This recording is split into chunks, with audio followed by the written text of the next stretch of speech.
नमस्कार दोस्तों, स्वागत है आपका आपके अपने यूट्यूब चैनल ऑफिशियल नयन सामान्य ज्ञान जीके में।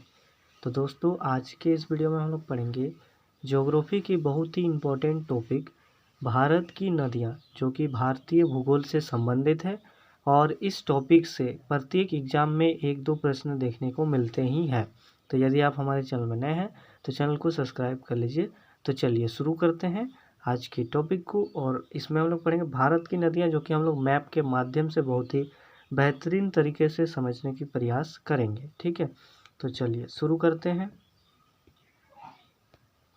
तो दोस्तों, सबसे पहले हम लोग समझ लेते हैं भारत की नदियों को। ठीक है, तो जो भारत की नदियाँ होती है, इसे हम 2 भागों में बांट सकते हैं। ठीक है, और यदि हम 2 भागों में बांट कर समझेंगे तो इसे हमें ज़्यादा बेहतरीन तरीके से समझ में आएगी। ठीक है, तो जो नदियों की जो पहली प्रकार है वो है हिमालयी नदियाँ, और जो दूसरी प्रकार है वो है प्रायद्वीपीय नदियाँ। ठीक है, तो दोस्तों, हिमालयी नदियाँ क्या होती है कि हिमालयी नदियाँ ऐसी नदियाँ होती है कि जिनमें वर्ष भर जल रहता है। ठीक है, और प्रायद्वीपीय नदियाँ जो है ये वर्षा जल पर निर्भर करता है, यानी कि वर्षा के दिनों में इनमें काफ़ी मात्रा में लगभग जल रहता है, लेकिन जैसे ही गर्मी या ग्रीष्म ऋतु आती है, इसमें पानी लगभग सूखने लगती है। ठीक है, और कई नदियों में पानी सूख भी जाती है। तो चलिए हम और लेकिन जो हिमालयी नदियाँ हैं, इनमें वर्ष भर जल रहता ही है। तो हम लोग देखते हैं कि जो हिमालयी नदियाँ हैं, इसमें कौन कौन से नदी आती है। तो इसमें सबसे पहले आती है सिंधु नदी तंत्र, उसके बाद ब्रह्मपुत्र नदी तंत्र और गंगा नदी तंत्र। तो आप समझिए कि नदी तंत्र आखिर कहते किसको हैं। तो जैसे कि इसको समझने के लिए हम लोग उदाहरण लेते हैं। जैसे कि ये जो आपको मैप में दिख रहा है, ये है सिंधु नदी तंत्र। तो आखिर नदी तंत्र कहते किसको हैं, यानी कि एक बड़ी नदी, जैसे कि सिंधु नदी तंत्र की सबसे प्रमुख नदी है और सबसे मुख्य नदी है, क्योंकि ये सबसे बड़ी नदी है। और जितने भी इसमें अन्य नदियाँ, जैसे कि देखिए यहाँ पर चिनाब नदी आकर मिल जाती है सिंधु नदी में, फिर झेलम नदी और रावी नदी, व्यास नदी, सतलज नदी, ये जितनी भी नदियाँ हैं, सभी नदियाँ आपस में क्या होती है कि आकर मिल जाती है सिंधु नदी में। ठीक है, तो जब इस प्रकार से कई सारे नदियाँ मिलकर एक बड़ी नदी का निर्माण करती है, मुख्य नदी का निर्माण करती है, और अन्य सभी सहायक होती है, तो इस तरह से जो सिस्टम या निकाय बनता है, तो उसे कहा जाता है नदी तंत्र। ठीक है, तो इसमें हम लोग आई होप आपको समझ में आ गया कि नदी तंत्र आखिर होता क्या है। तो देखिए, इसमें हम लोग पढ़ेंगे सिंधु नदी तंत्र और ब्रह्मपुत्र नदी तंत्र। इस वीडियो में हम लोग पढ़ेंगे, और इसका जो नेक्स्ट पार्ट होगा उसमें हम लोग समझेंगे गंगा नदी तंत्र और प्रायद्वीपीय नदियों को। ठीक है, तो इसमें हम लोग पढ़ेंगे सिंधु नदी तंत्र, और बाद बाकी जो टॉपिक है नेक्स्ट वीडियो में हम लोग उसको डिस्कस करेंगे। ठीक है, तो चलिए देखते हैं। तो सिंधु नदी तंत्र आई होप आपको समझ में आ गया। तो चलिए इसको और ही विस्तारित रूप से आगे देखते हैं। सबसे पहले हम लोग समझ लेते हैं सिंधु नदी को। तो जो सिंधु नदी है, यानी कि ये देखिए, ये है सिंधु नदी। तो इसको समझिए। तो इसका उद्गम स्थल, यानी कि इसका जो स्रोत है, ये स्टार्ट कहाँ से होता है, इसकी शुरुआत कहाँ से होता है, इसका उद्गम होता है, इसका उद्गम स्थल है तिब्बत में मानसरोवर झील। ठीक है, तो जो सिंधु नदी है, तो यहाँ पर आप लोग देख सकते हैं जो तिब्बत है। ठीक है, तो यहीं से जो तिब्बत है, इसके यहाँ पर है मानसरोवर झील, और यहीं से प्रारंभ होता है सिंधु नदी का। ठीक है, और इसका मुहाना अर्थात ये कहाँ, मुहाना का अर्थ है कि ये कहाँ पर जाके मिल जाती है। तो दोस्तों, जो सिंधु नदी है, ये जाके मिल जाती है अरब सागर में, यानी कि जो भारत है, भारत के पश्चिम में है अरब सागर और पूर्व में है बंगाल की खाड़ी। तो ये जो सिंधु नदी है, ये जाके अरब सागर में मिल जाती है। ठीक है, तो देखते हैं और इसकी कौन कौन सी सहायक नदियाँ हैं उसको समझ लीजिए।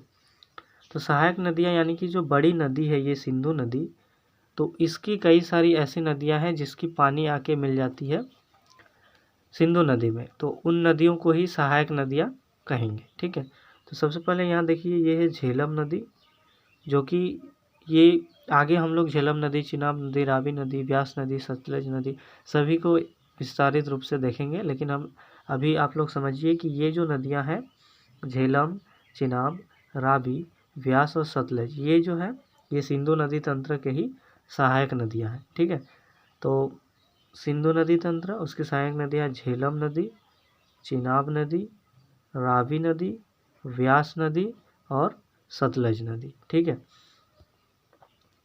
तो पॉइंट देखिए कि सिंधु नदी तिब्बत में मानसरोवर झील के पास सानो ख्याबाब हिमनद से निकलती है। यानी कि जो यहाँ पर सानो ख्याबाब हिमनद है मानसरोवर झील में, तो यहीं से निकलता है सिंधु नदी।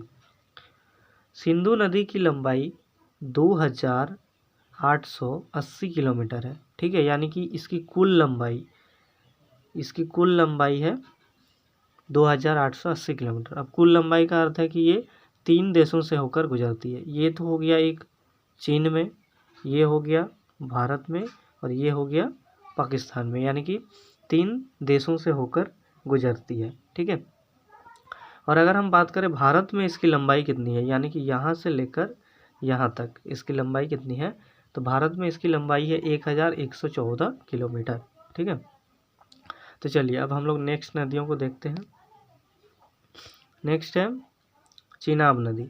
तो चिनाब नदी का उद्गम स्थल कौन सा है, तो चिनाब नदी का उद्गम स्थल है बारालाचा दर्रा, जो कि हिमाचल प्रदेश में। ठीक है, बारालाचा दर्रा हिमाचल प्रदेश में है। तो चिनाब नदी को देख लीजिए, यहाँ पर ये है चिनाब नदी। तो इसका उद्गम कहाँ से होता है, तो इसका उद्गम होता है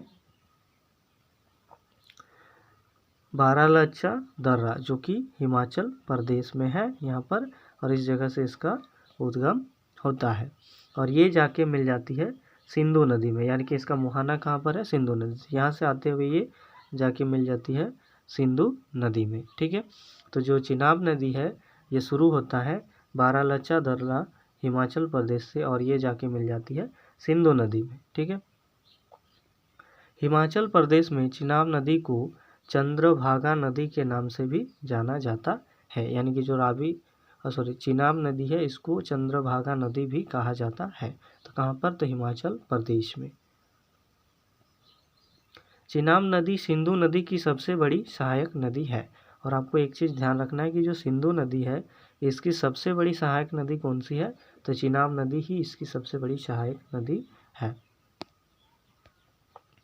अब हम लोग देखते हैं कि नदियों को और उसका उद्गम स्थल और मुहाना। ठीक है, तो सबसे पहले देखते हैं झेलम नदी। तो जो झेलम नदी है इसका उद्गम स्थल है वेरीनाग झील, जो कि जम्मू कश्मीर में है और जम्मू कश्मीर से इसका उद्गम होता है। वेरीनाग झील से झेलम नदी का उद्गम होता है और इसका मुहाना अर्थात ये कहाँ पर जाके मिल जाती है, तो ये मिल जाती है चिनाब नदी में।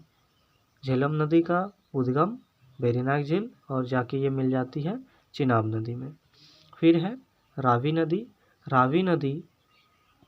रावी नदी का उद्गम स्थल है रोहतांग दर्रा, जो कि हिमाचल प्रदेश में है। रोहतांग दर्रा जो कि हिमाचल प्रदेश में है और ये जाके मिल जाती है चिनाब नदी में। ठीक है, अगला है सतलज नदी। इसका भी जो उद्गम स्थल है वो है रासकताल मानसरोवर झील। ठीक है, इसका उद्गम स्थल है और ये जाके मिल जाता है चिनाब नदी में। ठीक है, इसका मुहाना है चिनाब नदी। अगला है व्यास नदी। तो व्यास नदी का उद्गम भी होता है रोहतांग दर्रा से, जो कि हिमाचल प्रदेश में है और इसका मुहाना है सतलज नदी, अर्थात ये सतलज नदी में जाकर मिल जाती है।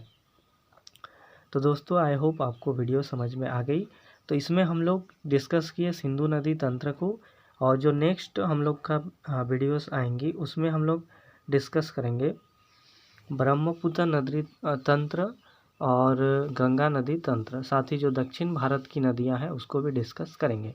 तो यदि आपको हमारी वीडियो पसंद आई तो वीडियो को लाइक कर दीजिए, साथ ही हमारे चैनल को सब्सक्राइब कर लीजिए। तो मिलते हैं नेक्स्ट वीडियो में। जय हिंद, जय भारत।